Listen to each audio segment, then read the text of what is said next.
Reference आने लग जाता है। तो सर मुझे खाली उस सेल के अंदर इक्वल साइन किस तरह से चाहिए, क्योंकि मैं एरोज यूज कर रहा हूं तो ये इससे जान छूट नहीं रही, ठीक है। सो उसका तरीकाकार ये होता है कि इक्वल साइन का बटन प्रेस करके आपने उस सेल से बाहर आना, तो आपने एंटर का बटन प्रेस करना, फिर उसे जान छूटेगी। क्यों? क्योंकि इक्वल साइन से वो फार्मूला कंडीशन पर एक्टिव हो जाता है। तो फिर वो अगर हम एरोज यूज कर रहे होते हैं तो वो सेल का रेफरेंस दे रहा होता है, जबकि हमारी डिमांड तो नहीं है। हमारी डिमांड तो सिर्फ, क्योंकि टाइटल क्या, इक्वल साइन, हमें सिर्फ इक्वल साइन चाहिए, तो बस इक्वल का बटन प्रेस करके और एंटर के बटन से आप उस सेल से बाहर आ जाएंगे। और कोई इस तरह का सवाल? ओके। वीक डे की बात क्या है? वीक डे में कोई मुश्किल काम नहीं था।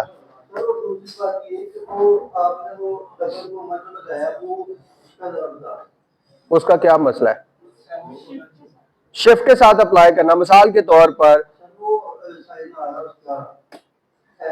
ये देखें, वो आप यूज करें, फॉर एग्जांपल ये क्लिक करेंगे, ठीक है, और शिफ्ट के साथ फिर से वही टूल पर बटन पर क्लिक करेंगे तो ये आ जाएगा। ये जो एट द रेट होता है ना, वो आपका F2 से आता है, शिफ्ट F2 से आता है, हो जाता है, कोई मसला नहीं है। लेकिन बस आपने इस चीज का ख्याल रखना कि आपने शिफ्ट के साथ ही अप्लाई करना है। थोड़ी कीज आगे पीछे मूव करके देख लेना, हो जाएगा। वीकडे, वीकडे में क्या प्रॉब्लम आ रही है जी? आपने कहा कि जी वीकडे की समझ नहीं आ रही।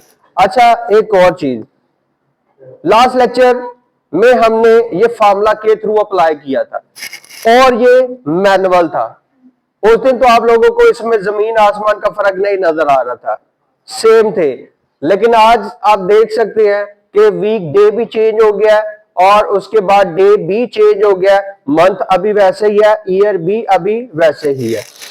लेकिन ठीक 2 दिन के बाद मंथ भी चेंज हो जाएगा, ईयर भी चेंज हो जाएगा, वीक डे भी चेंज हो जाएगा और डे भी चेंज हो जाएगा। सो ये है फॉर्मूला, लेकिन ये अपनी जगह पर है। जो भी लिखा था मैनुअल लिखा था, कोई भी फॉर्मूला के थ्रू नहीं लिखा था।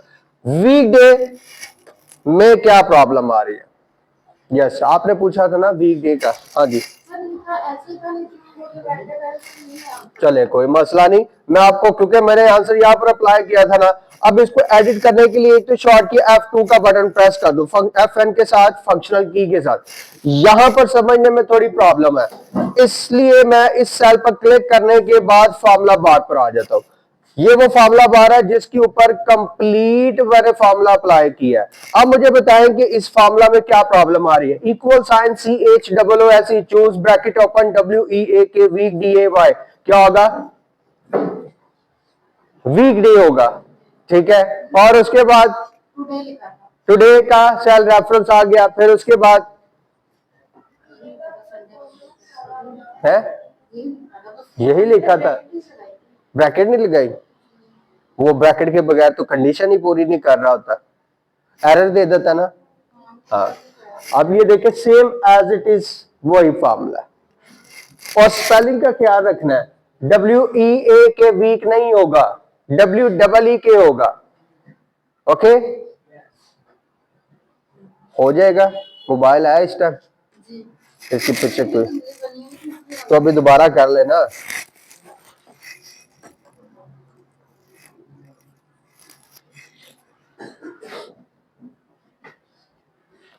और किसी को अगर वीकडे में प्रॉब्लम है? हाँ भाई छोटू, ठीक है।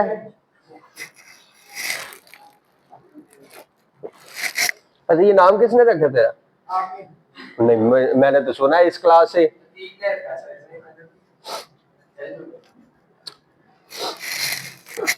जल्दी करें, आज तकरीबन 30+ फार्मूला।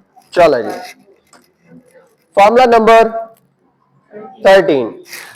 तो 13 नंबर फार्मूला से अगर मैं आप लोगों से पूछूं कि इस टाइम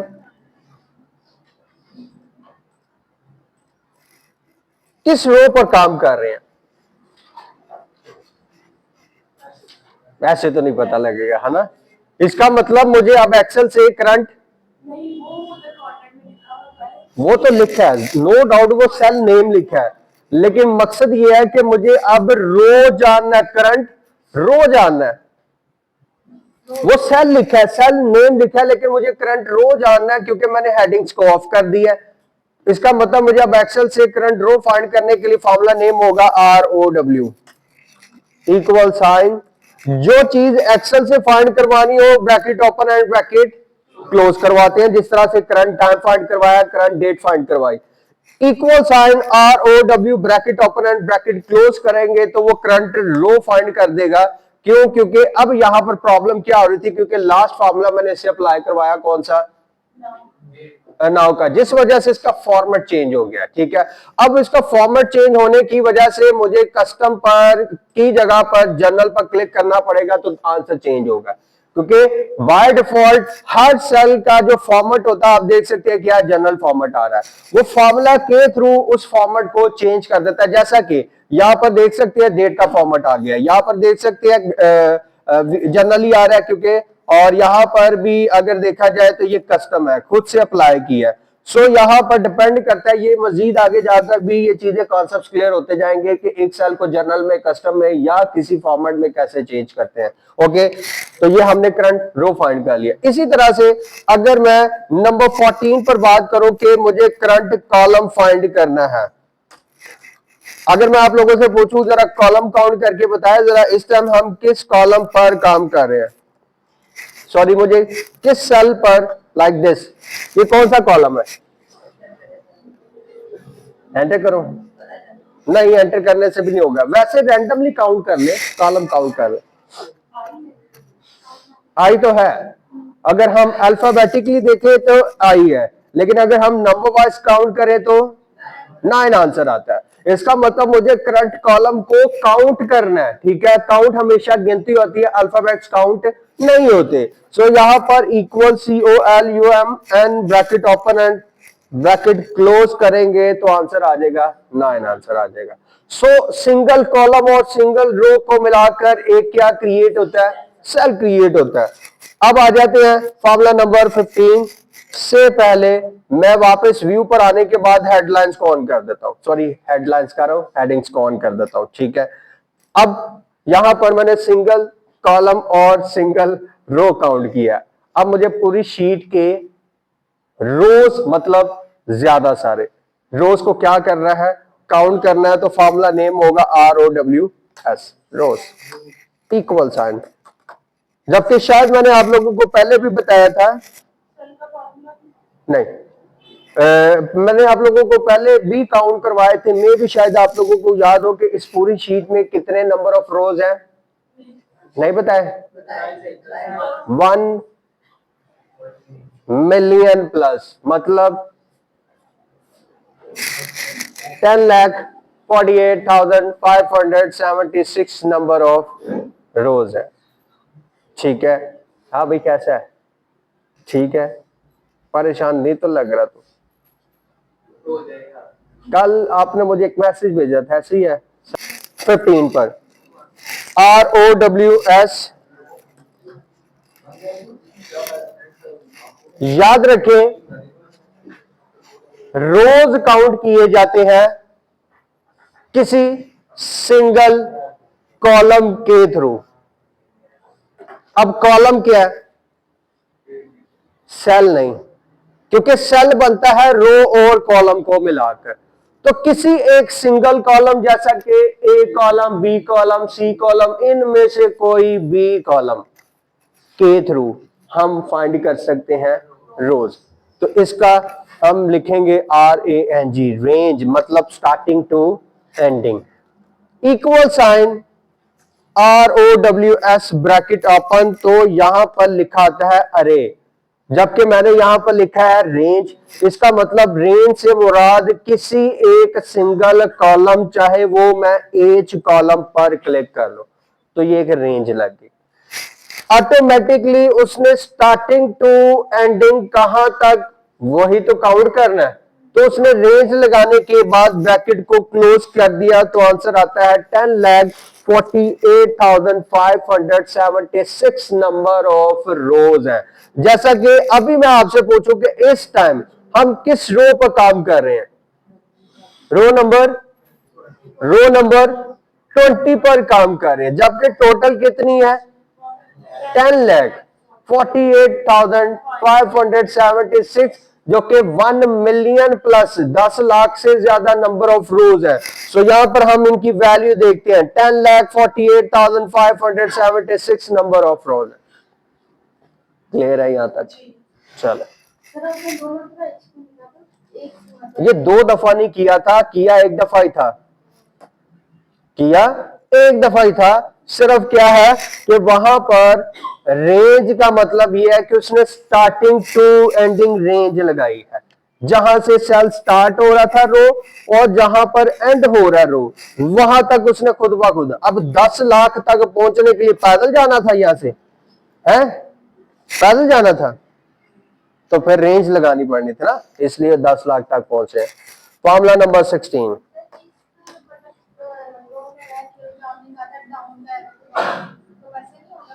वो सिर्फ सर्च करने के लिए होता है। जैसा कि मैंने कंट्रोल के साथ डाउन एरो किया तो वो मुझे लास्ट सेल पर ले गया, और लास्ट सेल पर क्यों लेके गया? क्योंकि वहां से जहां से मैंने स्टार्ट किया था, इसके बाद कोई भी सेल यूज नहीं हुआ, तो जो आखिरी सेल था वो आखिरी सेल पर, जैसा कि 28 सेल पर मैंने 1 2 3 लिख दिया ना।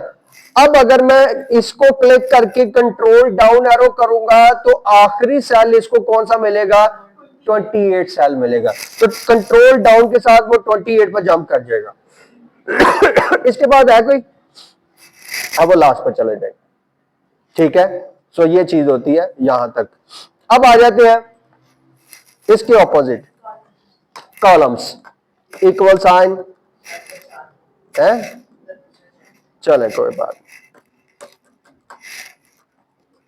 और कॉलम्स काउंट किए जाते हैं किसी सिंगल, क्योंकि ऑपोजिट चल रहा है ना हमने, तो किसी एक सिंगल रो से। तो यहां पर भी मैं क्या लगाऊंगा? लिखूंगा range, equal sign, columns bracket open, तो किसी एक सिंगल रो पर क्लिक करना, चाहे वो 20 है, 19 है, 18 है या 17 है। जैसा कि मैंने 17, अब देखें 17 स्टार्टिंग टू एंडिंग लग गया, ये एक रेंज लग गया। Then bracket close. जबकि अगर हम अल्फाबेटिकली काउंट करते हैं टोटल नंबर ऑफ कॉलम्स तो वो XFD बनता है। क्या अल्फाबेट बनता है? XFD।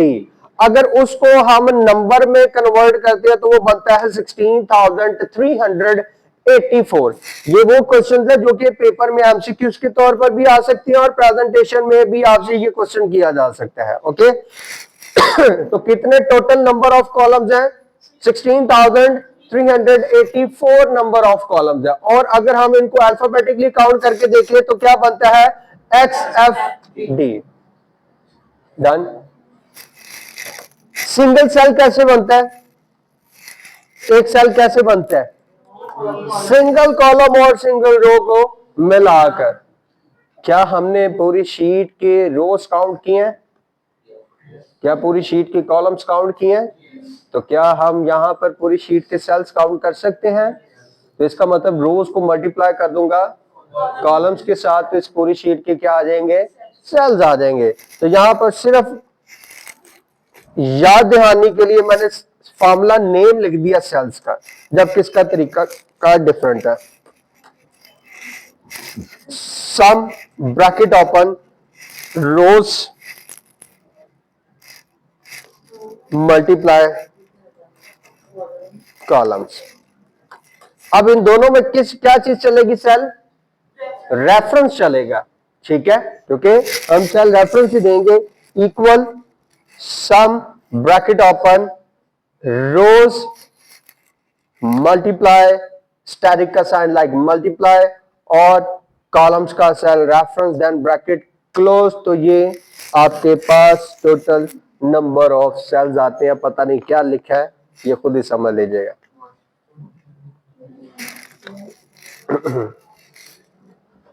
Okay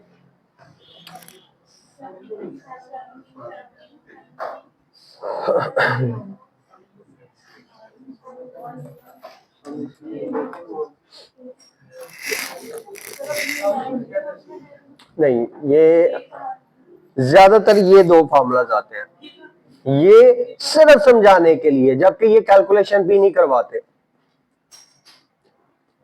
formula number 18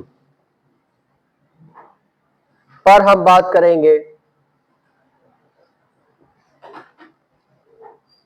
Roman counting का। पता आप लोगों को?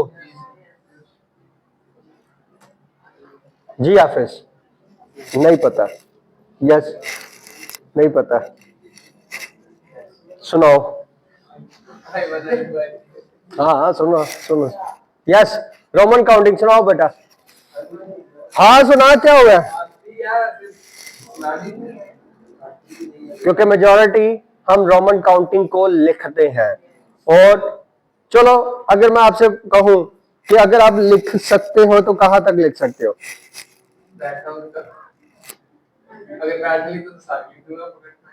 चल, ज्यादा दूर नहीं जाता मैं, मुझे 45 का रोमन बता। 45 का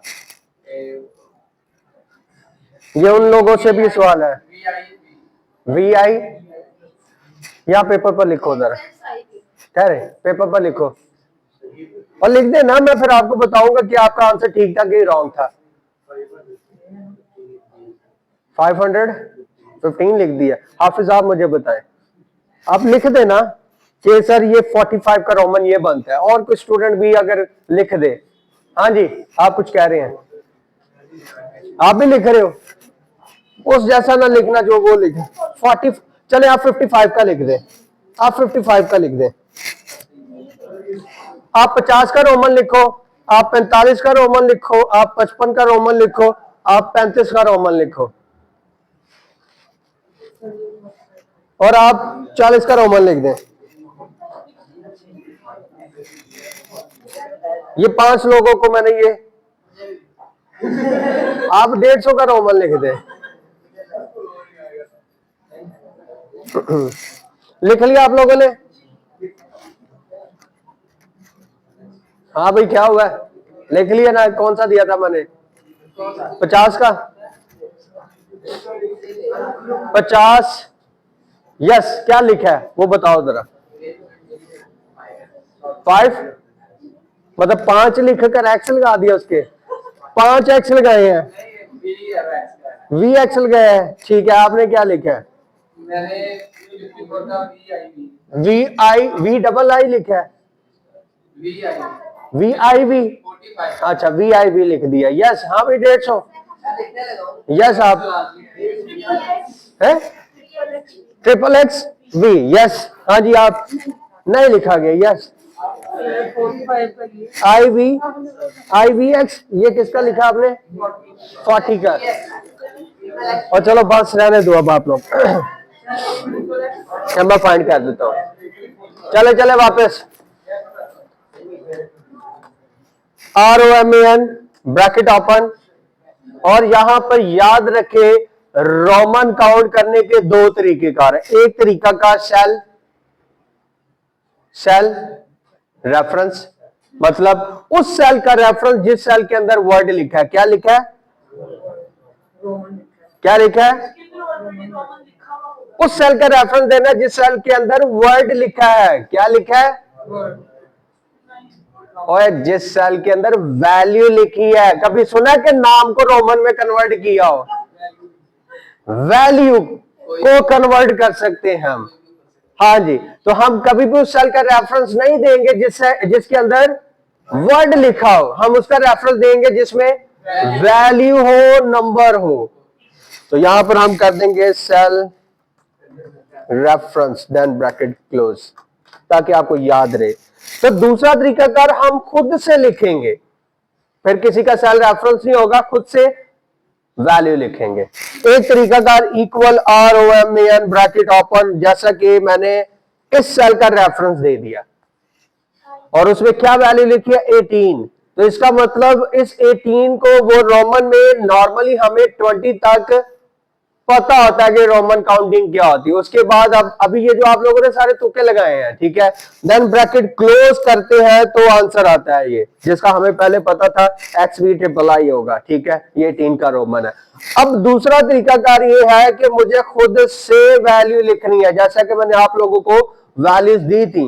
equal sign ROMAN bracket open, लेकिन इसके साथ साथ मुझे रोमन की लास्ट लिमिट भी जाननी है। कि हम रोमन को कहां तक काउंट कर सकते हैं, उसके बाद रोमन काउंटिंग नहीं होगी। जैसा कि 20 तक 18 का सेल रेफरेंस तो दे दिया आपको मैंने, क्या वैल्यू दी थी, 55 दी थी। 35 किसकी वैल्यू थी, 35।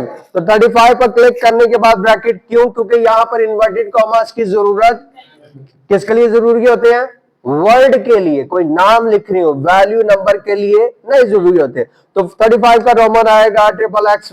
यस, ठीक आंसर है। चले जी, इसका आंसर ठीक आ गया। उसके बाद 40 वाला कौन था, क्या जना, XL, गलत हो गया ना, हो नहीं था। यस, उसके बाद 45 45 वाला कौन था, XL भी होगा, ठीक है। और उसके बाद 50 वाला कोई नहीं है, ठीक है। उसके बाद 55 वाला LV, ठीक है। अब वो ब्रांड नहीं है ये, हाँ 150 वाला भी आएगा अभी, ये 150 वाला, आप 150 की बात करते हो, इसका मतलब मैं इसको 150 से उठाकर कन्वर्ट कर रहा हूं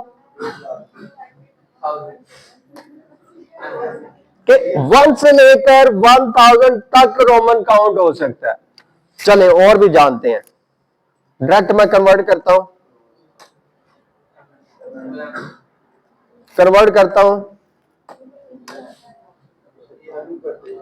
नहीं, कन्वर्ट करता हूं 4 पर, तो वैल्यू एरर आ गया कि 3000 से लेकर 4000 के दरमियान कोई एक ऐसी वैल्यू जो कि उसकी लास्ट लिमिट है, वो फिर अब आप लोगों ने जानी है 3001, 3002, करते करते करते आप 4000 तक पहुंच जाएंगे, ठीक है। सो उसकी आखिरी लिमिट जो है वो मैं आपको बता देता हूं, याद भी रखना है, 3999 नंबर ऑफ रोज होंगे, तो वो उसके लास्ट, रोज कह रहा हूं, रोमन होंगे, तो उसके ये आपका रोमन बनता है।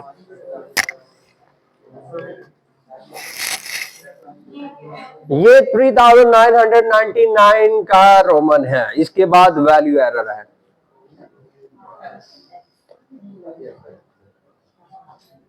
एक रोमन काउंट करने का तरीकाकार बता दिया, दूसरा रोमन की आखिरी लिमिट बता दिया कि जी कहां तक हम रोमन को काउंट कर सकते हैं।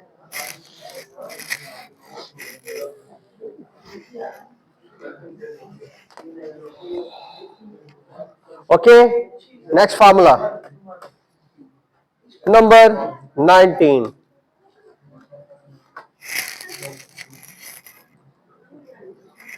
डॉलर का तो नाम सुना ही होगा, नहीं सुना, कि किसी दो तरीकेकार, एक तरीकाकार एक में जिसमें हम करेंगे सेल रेफरेंस, और उसका सेल रेफरेंस देंगे जिसमें यस वैल्यू लिखी हो, तो वो डॉलर साइन में कन्वर्ट होता है ना, या करेंसी सिंबल में कन्वर्ट होता है। दूसरा तरीकाकार कि हम खुद से फार्मूला में वैल्यू लिखेंगे, तो यहां पर डॉलर के बाद यहां पर लिख देंगे वैल्यू, सेल रेफरेंस भी कर सकते हैं, लेकिन मैंने वैल्यू मेंशन कर दिया कि आपको याद भी रहे।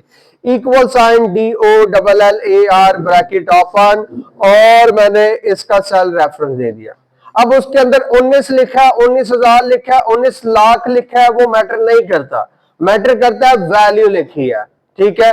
और उस वैल्यू के साथ अब ये नहीं कि 19 को डॉलर करेंसी में कन्वर्ट करेगा, बल्कि डॉलर साइन के अंदर ये कन्वर्ट होता है, तो यहां पर ये डॉलर साइन आ जाएगा।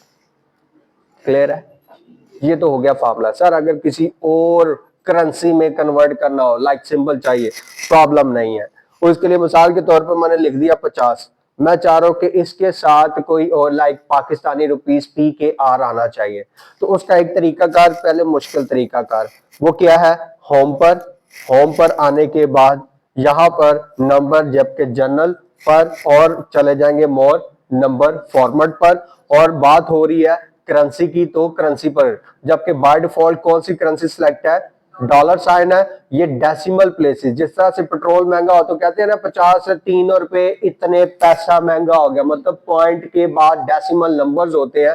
तो वो यही कहता है कि पॉइंट के बाद आपको कितने डेसिमल चाहिए। यहाँ पर डेमो भी दे रहा है क्योंकि उस सेल के अंदर क्या लिखा है, 50 लिखा है ना, उसने डेमो भी दिया। बट मुझे करेंसी चेंज करनी है तो यहाँ पर मैं टाइप करता हूँ। अच्छा, ड्रॉप डाउन पर क्लिक करूंगा तो ये सारे करेंसीज आ रही हैं, लाइक सिंबल्स आ रहे हैं। ठीक है, मैं यहाँ पर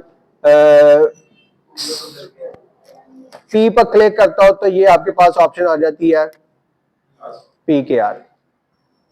ओके, देन ओके, क्लियर है।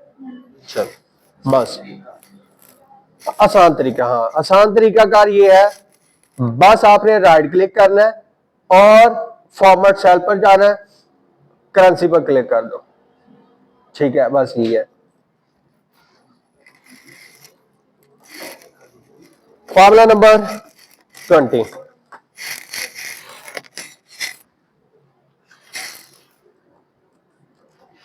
एग्जैक्ट का मतलब क्या होता है? दुरुस्त भी कह सकते हैं, सही सिमत भी कह सकते हैं, और क्या कह सकते हैं? परफेक्ट भी कह सकते हैं, जिसको हम सब चीजों को, इन सब नाम को मिलाकर एग्जैक्ट के करीब करीब भी उसको कंसिडर कर सकते हैं।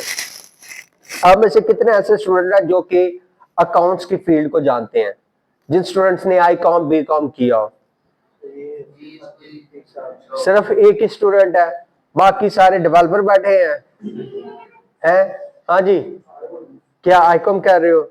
अच्छा, आईकॉम की फील्ड में आप दोनों से सवाल होगा कि आप लोग एसेट्स, लायबिलिटीज, डेबिट, क्रेडिट, ठीक है, डाउन पेमेंट, ये सारे नाम सुने होंगे। जिस तरह से आपने अकाउंटिंग के अंदर अगर आईकॉम कर रहे हैं तो अकाउंटिंग की बुक भी आप लोग देख रहे हैं, उसके अंदर जर्नल होते हैं, ट्रायल बैलेंस होते हैं, बैलेंस शीट्स होती हैं, जिसमें हम कहते हैं कि आज का लेजर्स होते हैं। आज का लेजर क्या है, और लेजर्स के अंदर डेबिट और क्रेडिट होता है। डेबिट क्या होता है? कैश पर। क्रेडिट क्या होता है? उधार पर। ठीक है, जिसमें दोनों साइडें एक चल रही होती हैं और दोनों का आंसर सेम होना चाहिए। अगर दोनों की वैल्यू में फर्क आएगा तो आंसर रॉन्ग हो जाएगा। इसको और आसान करता हूं। कारोबार की नियत से दो चीजें हैं। सुबह दुकान का शटर खोला तो दो ही चीजें होंगी, पैसा आएगा, पैसा जाएगा। ठीक है, अब पैसा आने से मुराद क्या है कि चीजें आप बेच रहे हो उसके बदले में पैसा आ रहा है, और पैसा जाने से मुराद क्या है कि आप चीजें खरीद कर अपनी दुकान पर रख रहे हो। तो ये एक होता है ओपनिंग डे और क्लोजिंग डे। ठीक है, जिसमें एक शीट बनती है जिसमें इनकम का हेड होता है और एक्सपेंसेस का हेड होता है, अखराजात का हेड होता है। इनकम आमदनी, कि अगर एक सारा दिन में आप दुकान खोली तो पहले हाथ एक कस्टमर आया और कस्टमर से आपने 1000 रुपया कमाया, और ठीक 2 घंटे बाद एक सेल्समैन आ गया जिसको आपने 2000 दे दिया, जबकि क्लोजिंग बैलेंस क्या था? 1000 रुपया कैश आया था। इसका मतलब 1000 रुपया आपने माइनस करके अपनी जेब से एक्स्ट्रा पे करके सारा दिन के कैश में से उसको माइनस कर दिया, जिसको क्लोजिंग डे कहते हैं। कि अगर वैल्यू प्लस में जा रही है तो वो अगले दिन पर मूव हो जाएगी। कि जी कल का क्लोजिंग डे क्या था, कि अगर सारा दिन 5000 का बिजनेस किया, 5000 रुपए में से अगर 4000 के एक्सपेंसेस हो गए हैं तो इसका मतलब क्लोजिंग डे क्या बना था? 1000 रुपया बना था। ठीक है, और 1000 रुपया आपका अगले दिन पर प्लस हो गया कि जब आपने दुकान खोली तो आपका बैलेंस जीरो नहीं था बल्कि 1000 रुपया बैलेंस पड़ा था। ठीक है, तो ये एक बिजनेस की साइकी होती है, एक स्ट्रैटेजी होती है जिसको हमने समझना होता है अगर आप में से अकाउंट्स के स्टूडेंट्स हैं। ठीक है, सेम एज इट इज उसमें हम ये जो फार्मूला लगाने जा रहे हैं ना, ये एक अलार्म के तौर पर काम करता है। ये एक अलार्म के तौर पर काम करता है। जिस तरह से मैथ्स के बड़े बड़े लेंथी क्वेश्चंस हो ना, तो हमें ज्यादातर उसका आंसर याद होगा, और पेपर के अंदर हम अक्सर क्या कर रहे होते हैं, बीच में कोई 2 नंबरी करके कोशिश क्या कर रहे हैं, आंसर ठीक लिख दे ताकि चलो तुक्का लग जाए। तो अकाउंट्स के अंदर भी यही होता है कि अगर बीच में वैल्यूज का फर्क आ गया तो हम क्या करते हैं कि करीब करीब एंड पर दोनों वैल्यूज को सेम लिख देते हैं। हाँ, आगे चेक करने वाला की आंखों में मट्टी डालने वाला हिसाब है ना, कि अगर वो सिर्फ टिक टिक लगा रहा है तो बस उसको नजर आए हाँ भी आंसर ठीक है, चलो भी टिक है। लेकिन ये काम करता है एक अलार्म के तौर पर, क्योंकि ये काम हमने मैनुअल नहीं बल्कि कंप्यूटराइज करना है। कि अगर हम एक लेजर बना रहे हैं, एक ट्रायल बैलेंस बुला रहे हैं, तो उसमें डेबिट और क्रेडिट साइड है, दोनों की वैल्यू सेम चल रही है।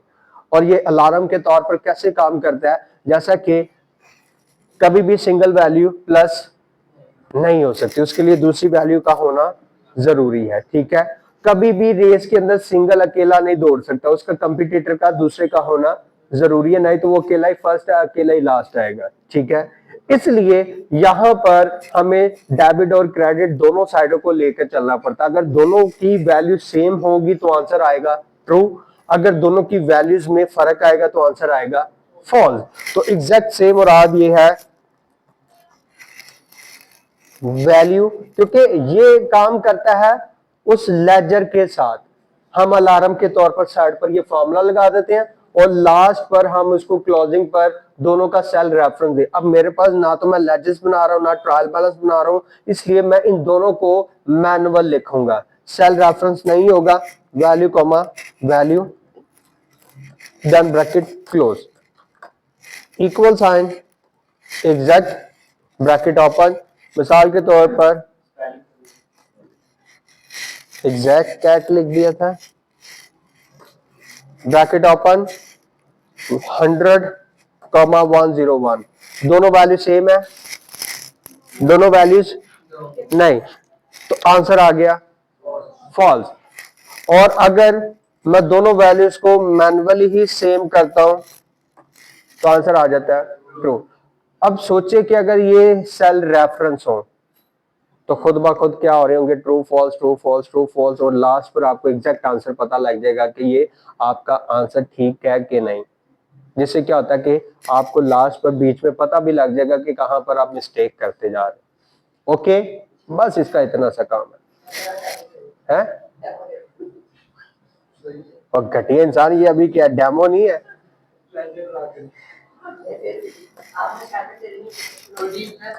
बेटा मैंने अगर 5-7 मिनट लगा कर इस छोटे से फार्मूला की बेस बनाई है, मैं करने को बस ये भी कह सकता है एग्जैक्ट है जो कि ट्रू फॉल करता है, तो फिर क्या पता लग रहा था आपको ट्रू फॉल क्या कर रहा है? उसके लिए पहले मैंने फिल्टर किए कौन से बच्चे हैं, फिर उनको पहचान करवाई, क्योंकि वो भी जंग लगा के बैठे हैं। ठीक है, फिर उनको बताया कि डेबिट क्रेडिट क्या होता है, एसेट्स लायबिलिटीज क्या होती हैं। ठीक है, तो इसलिए फिर भी अभी ये घटिया इंसान करे डेमो तो देख। उसके बाद बस हो गया है, खत्म हो गया है।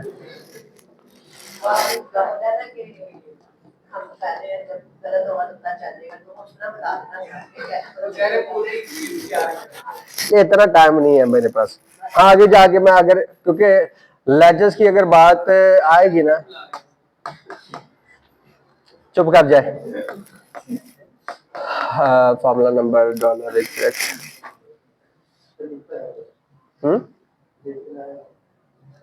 रट्टा लगाया होता ना तो वो फिर याद देन से निकल जाते हैं। ठीक है,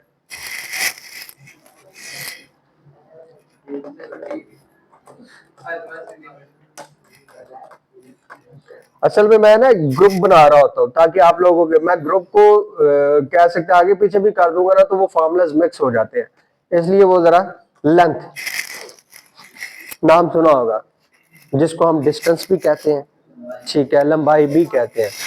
मैं अगर बात करूं पाकिस्तान की, पाकिस्तान के वर्ड की लेंथ क्या है? हाँ, स्कूल में अक्सर हमें पढ़ाए जाते थे 1500 किलोमीटर। बेटा 1500 किलोमीटर बस इतना सा है? यस, शायद 8-7 क्लास की पाक स्टडी की बुक में कुछ याद रह गया हो। 7 to 8 बाद में ये ना कि 0900078601। हाँ, टेलीफोन। यस, और कोई बताना चाहे? किसी को नहीं पता? अच्छा, आप लोगों ने मेरा सवाल ही नहीं सुना। पाकिस्तान वर्ड की लेंथ क्या है? मैंने पाकिस्तान की लेंथ फाइंड करने को नहीं कहा, पाकिस्तान वर्ड की लेंथ क्या है? PAKISTAN, चाहे ना, बस ये फॉर्मूला। पहुंच गए पाक स्टडी पर, पहुंच गए पता नहीं इतने मिलियन तो फला इतने मिलियन। तो हमें यहां पर वर्ड की लेंथ फाइंड करनी है, इसलिए इस फार्मूला का नेम भी लेंथ है। ठीक है, सो यहां पर दो तरीकेकार होंगे, एक तरीकाकार सेल रेफरेंस होगा, दूसरा तरीकाकार खुद से लिखूंगा, और इसमें हमेशा उसी सेल का रेफरेंस देना है जिस सेल के अंदर वर्ड लिखा हो। तो इसका मतलब इक्वल साइन नहीं आएगा। अच्छा, शॉर्ट फॉर्म में LEN लेंथ की शॉर्ट फॉर्म लिखेंगे और यहां पर लिख दूंगा cell reference, then bracket close, equal sign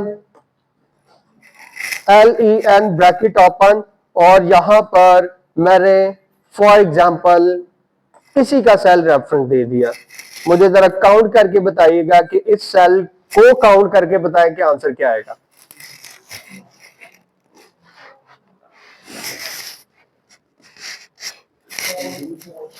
eighteen कहना आपका? यस।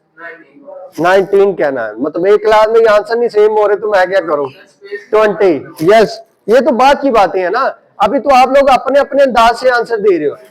16, लो जी, 19, 18, 20, 16। और कौन महान हस्ती बैठी है यहां पर? मैंने ऑप्शन नहीं लगा रहा। हाँ भाई, बोली लगाओ इस पर। यस, वेट करो। हाँ जी, 15। अच्छा जी, चलो जी, आंसर आता है 19। अब आप देख लेंगे जो 18, 19 वाले बैठे थे या 20 वाले या 15 वाले बैठे थे, काउंट करके बता दें तो, क्योंकि यहाँ पर ब्रैकेट्स भी काउंट हो रही हैं और भी काउंट हो। हाँ, तो बस यही प्रॉब्लम थी ना। अब यहां पर मैं करता हूं इसको खुद से, like equal LEN bracket open और उसके बाद PAKISTAN देन ब्रैकेट क्लोज। तो आंसर क्या आएगा? नेम एरर आ गया। क्यों? Spelling mistake. तो याद रखें वो पुरानी बातों को, जब मैंने कहा था, दो ही चीजें तो मैंने कहा था याद रख रही हैं, एक सेल रेफरेंस और दूसरा जब भी किसी फार्मूला के अंदर कोई वर्ड लिख रहे हैं, यस, तो उसको इन्वर्टेड कॉमास के साथ, नहीं तो आंसर में यही आएगा, नेम एरर आएगा। ठीक है, तो उसके लिए आपने क्या करना था? इन्वर्टेड कॉमास को यहां पर उसके साथ मेंशन करने का। तो आंसर क्या आ गया? क्योंकि पाकिस्तान को काउंट करें तो लेंथ क्या बनती है? 8 बनती है। क्लियर है? यहां तक कितने हो गए? 21 हो गए हैं। चले जी, उसके बाद इसी के 3 पार्ट हो रहे हैं। माइक्रोसॉफ्ट वर्ड में केसेस की कितनी टाइप्स थी? 5 केसेस है। Number 1 sentence case, number 2 upper case, number 3 lower case, हाँ जी, नंबर 4 कैपिटलाइज्ड ईच वर्ड, और नंबर 5 टॉगल केस। ये 5 केसेस है। और एक्सेल की अगर हम बात करें तो एक्सेल के अंदर 3 केसेस है। नंबर 1 बड़ी एबीसी, छोटी एबीसी और दरमियानी ABC, like upper case, lower case, और जो कि वर्ड में नाम था कैपिटलाइज्ड ईच वर्ड, उसका नाम यहां पर चेंज है, लेकिन हालात दोनों के सेम है।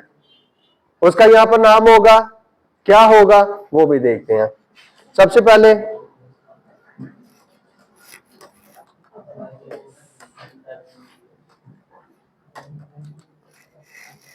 UPPER ब्रैकेट ओपन, और यहां पर हम 2 काम कर सकते हैं, एक रेफरेंस कर सकते हैं और दूसरा हम खुद से लिख सकते हैं।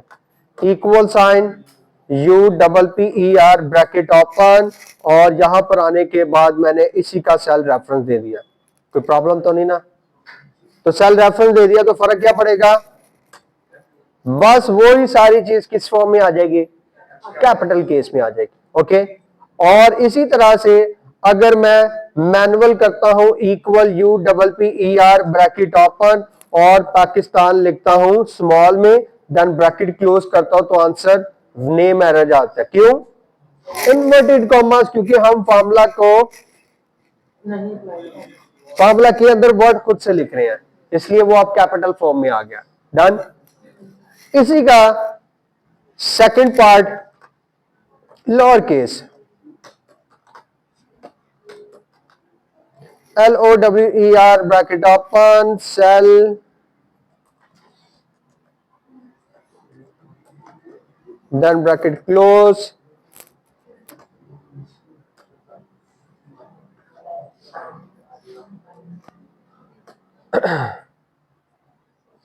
Equal, lower bracket open. अब ऑलरेडी हम, ये तो लोअर है, इसका सेल रेफरेंस नहीं दे सकते, तो मैं इसी का सेल रेफरेंस दे देता हूं क्योंकि ये कैपिटल केस में लिखा है, देन ब्रैकेट क्लोज, वही लेकिन स्मॉल में। और इसको मैनुअल करते हैं, equal, bracket open, inverted commas के साथ मैं कैपिटल फॉर्म में लिखूंगा तो वो स्मॉल में आएगा। और इसका लास्ट पार्ट 24, जिसका नाम है प्रॉपर, और वर्ड में इसको कहते हैं कैपिटलाइज्ड ईच वर्ड। ठीक है, कि हर वर्ड का फर्स्ट अल्फाबेट कैपिटल हो। इक्वल साइन, चीजें समझ आ रही है कि ऊपर से गुजर रही हैं? आनी भी चाहिए, क्योंकि इससे आसान तरीका का मेरे पास नहीं है सिखाने का। Equal, proper, bracket open, cell reference, done, then bracket close. Proper का P कैपिटल, सेल्स का C कैपिटल, रेफरेंस का R कैपिटल। और इसी को अगर मैं मैनुअल करता हूं, इक्वल, ब्रैकेट ओपन, चाहे मैं स्मॉल में लिख लूं चाहे कैपिटल में लिख लूं, लेकिन P क्या होगा? कैपिटल आएगा। हाफिज क्लियर है चीजें? यस, बाकी? हाँ भाई, yes, okay. Formula number total हो गए हैं 24।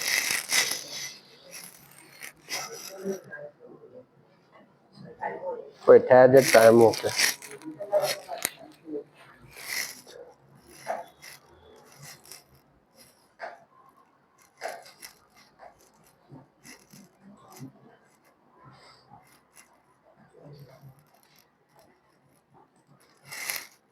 फॉर्मूला नंबर 25,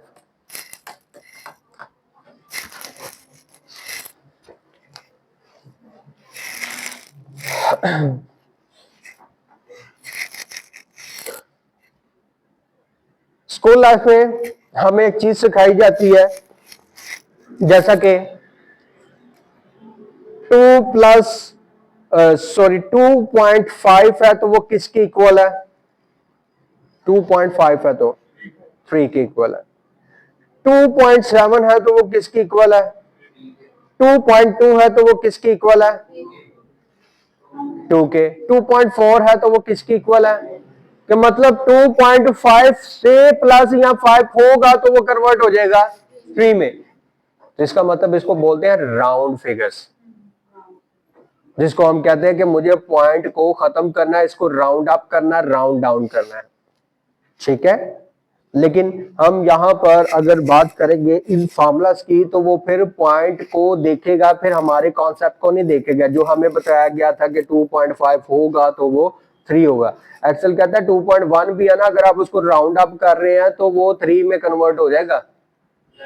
यस, तो बस इसी चीज को देखना है। और मैं अगर बात करूं, मुझे वो वैल्यू चाहिए जिसका आंसर ही किस में हो? पॉइंट में हो। अगर मैं बात करूं कि 27 3 के टेबल में आ जाता है, 3 9 जार, तो पॉइंट किधर है? कहीं भी नहीं है। अगर मैं यही बात करूं कि 25 3 के टेबल में नहीं आएगा, 24 होगा तो राउंड फिगर्स बनती हैं। इसका मतलब मुझे वो वैल्यू चाहिए जिसका आंसर किस में आए। अगर मैं 25 को डिवाइड करता हूं 3 में तो आंसर क्या आएगा? पॉइंट में आएगा। बस इसी चीज को देखते हुए फॉर्मूला नेम मैंने रख दिया ROUND, round, equal sign, RO bracket open, value divide value comma number of digit, then bracket close. क्योंकि अभी मुझे वो वैल्यू चाहिए जिसका आंसर किस में आए, पॉइंट में आए, और पॉइंट के बाद नंबर ऑफ डिजिट्स कितने चाहिए, 1 चाहिए, 2 चाहिए, 9 चाहिए, 10 चाहिए, कितने चाहिए। ठीक है, अक्सर हम कैलकुलेटर के अंदर भी अगर हम कोई आंसर तो देखते हैं ना, पॉइंट के बाद कितनी ज्यादा वैल्यूज आ जाती हैं, वो डेसिमल नंबर्स होते हैं। अब मुझे उन डेसिमल नंबर्स को कंट्रोल भी करना और किस तरह से करना, उस चीज को हम देखते हैं इक्वल साइन। साइंटिक्स समझ आ गया क्या लिखा मैंने, कि एक वैल्यू को दूसरी वैल्यू के साथ डिवाइड करना है और कॉमा लगाकर नंबर ऑफ डिजिट बता देने हैं कि जी पॉइंट में अगर आंसर आ रहा है तो पॉइंट के बाद वाली वैल्यू कितनी हो, 1 हो, 2 हो, 4 हो, 5 हो, तो वो वैल्यू लिखनी पड़ेगी। तो इसके बगैर कंडीशन पूरी नहीं होगी। जैसा कि मैंने कहा कि equal ROUND round bracket open पर करने पर मैंने कहा 25 डिवाइडेड बाय 3, कि एक वैल्यू को दूसरी वैल्यू के साथ तकसीम कर दिया, डिवाइड कर दिया, पर ब्रैकेट क्लोज करके अगर देखते हैं तो आ जाता है एरर, क्योंकि कंडीशन पूरी नहीं की गई। जो क्योंकि यहां पर अगर मैं देखता हूं कि आप देख भी सकते हैं कि नंबर्स कॉमा के बाद क्या लिखा है, नंबर डिजिट, तो मुझे कॉमा अप्लाई करने के बाद नंबर डिजिट लिखना पड़ेगा। जैसा कि नंबर ऑफ डिजिट मैंने आप लोगों की आसानी के लिए कहा कि मुझे पॉइंट के बाद सिर्फ और सिर्फ 5 डिजिट्स चाहिए, 10 ब्रैकेट क्लोज, ऑलरेडी क्लोज है, तो आंसर आता है 8.33333 टाइम। ओके, क्लियर है। अब इसी को मैं कन्वर्ट कर देता हूं 9 में। मैं चाह रहा हूं कि पॉइंट के बाद मुझे सिर्फ और सिर्फ एक वैल्यू, तो आंसर बनता है 8.3। अब इसी ग्रुप का सेकंड पार्ट, कि मुझे इस वैल्यू को राउंड अप करना है। राउंड अप करेंगे तो क्या बन जाएगा, 9 आंसर आ जाएगा। कैसे होगा, उसके लिए फॉर्मूला नेम होगा round up. Round up bracket open, value divide value number of digit 0, कि मुझे पॉइंट के बाद वाली तो वैल्यू खत्म करनी है, तो इसलिए 0 मेंशन करना जरूरी है, नहीं करेंगे तो आंसर पूरा कंप्लीट नहीं होगा। इक्वल साइन,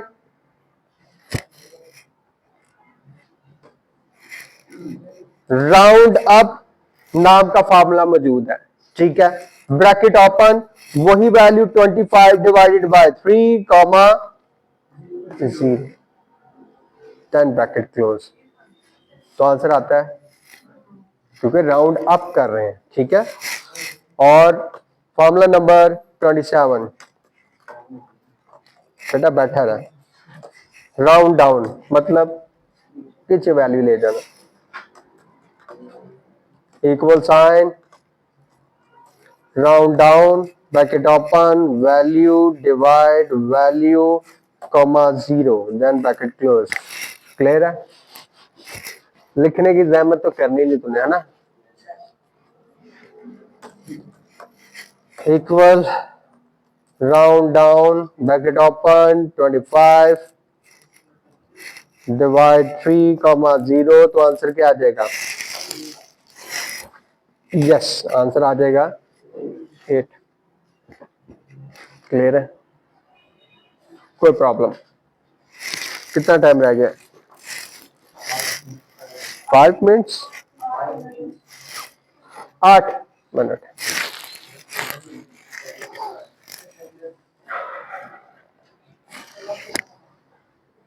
और चुप कर,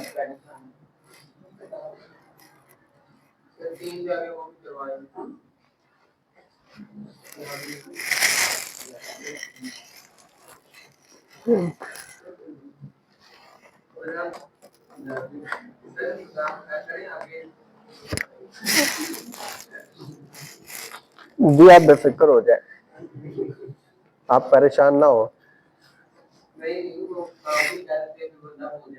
हाँ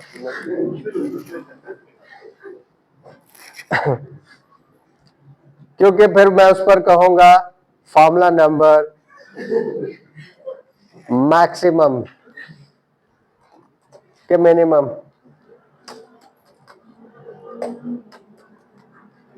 और मैक्सिमम को शॉर्ट फॉर्म में लिखेंगे मैक्स, वैल्यू कॉमा वैल्यू। क्योंकि अगर हमारे पास डाटा हो तो हम उसमें रेंज लगाते हैं, डाटा नहीं है तो इसका मतलब हम खुद से कंसिडर करेंगे, जैसा कि equal M A X bracket open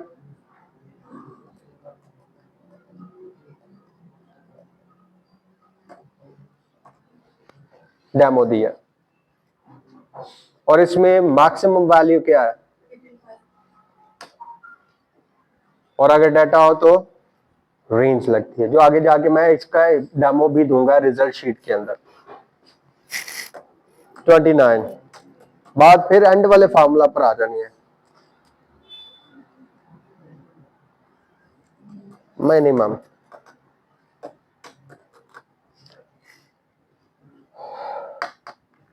MIN bracket open value comma value then bracket close equal MIN bracket open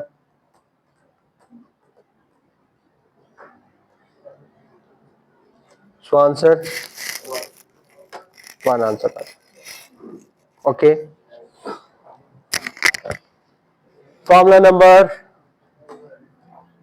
30 चले रहने दे, क्योंकि वो अगर 30 स्टार्ट किया तो फिर 5 और करने पड़ेंगे। अब आप लोगों की अगली असाइनमेंट, ओह शिट, करवा देने चाहिए वो फार्मूला से।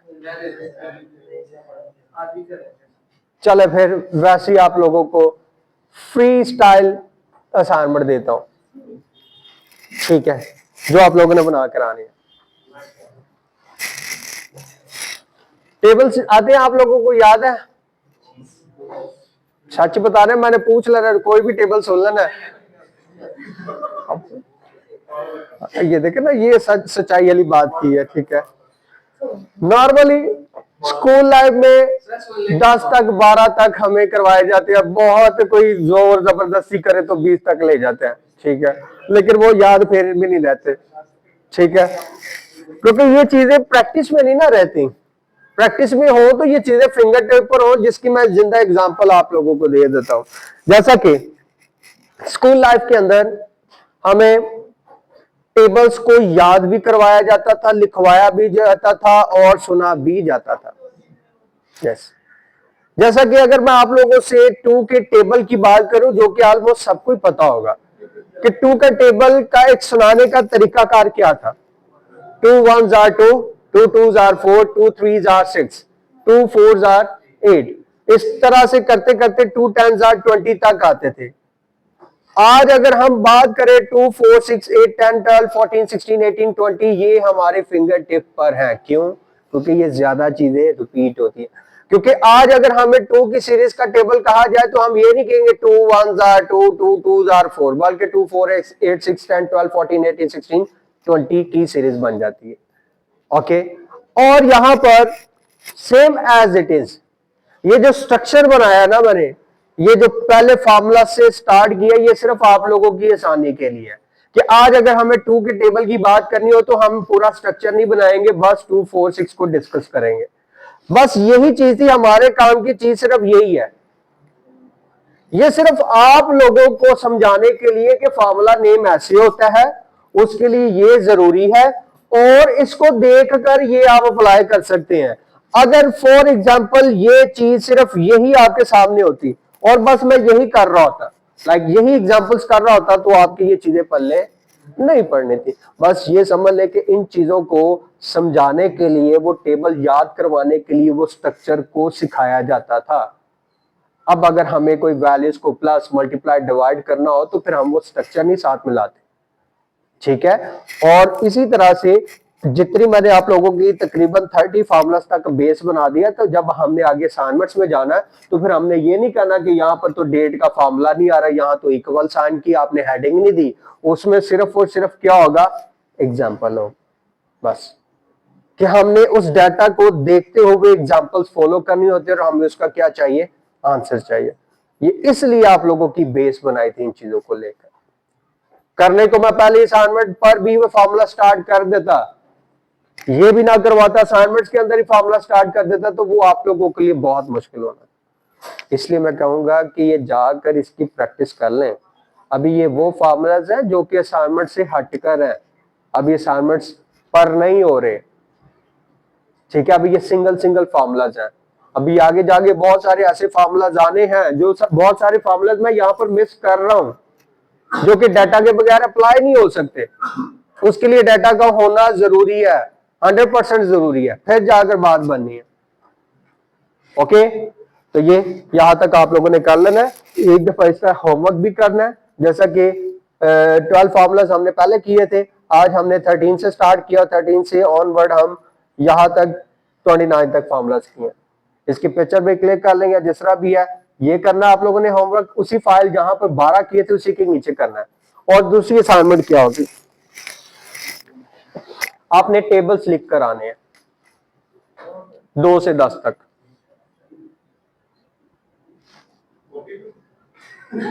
हाँ, बड़ा अच्छा सवाल। नहीं, इस शीट पर जिस तरह से याद है कैलेंडर बनवाया था, लेकिन वो तो एक पेज था ना, ये तो ऑलरेडी शीट है। यूं कह ले ये बॉक्सेस वाली कॉपी है, मैथ की कॉपी है, और जिस पर हम टाइटल भी देते हैं। तो बस आप लोगों ने क्या करना है, आप लोगों ने उतने सेल्स को ऊपर मर्ज करके जितना नीचे टेबल का हेड चल रहा है, अब आप देख ले कि उसका स्ट्रक्चर क्या होगा, 2 × 1 इक्वल साइन 2, कितने सेल हो गए, और उतने सेल्स को आपने क्या किया, ऊपर से मर्ज करने के बाद टाइटल दे दिया टेबल नंबर ऑफ 2, 3, 4, 5, और करते करते 2 to 10 9 टेबल्स बनेंगे। शुक्र करे कैलेंडर में 12 थे, यहां पर 3, एक पेज, ये देखिए पेज नहीं, ये शीट है।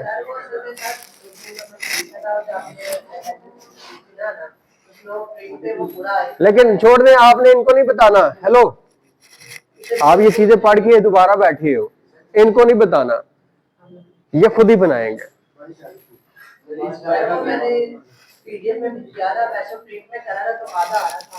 आप बेफिक्र हो जाए, मैं सब बताऊंगा आपको, ठीक है। क्योंकि मैं आपको शीट की पहचान कराऊंगा, जैसा कि आप देख सकते हैं 1 of 2 आ रहा है, 2 पेजेस पर आ रहा है, ठीक है। लेकिन मेरा असल तो काम यहां तक ही है, ये आगे जाके इससे भी बड़ी बड़ी शीट्स आएंगी जिसको कन्वर्ट करेंगे पेज पर, टेंशन नहीं लेनी है अभी, ठीक है। सो पिक्चर क्लिक करनी है तो कर ले।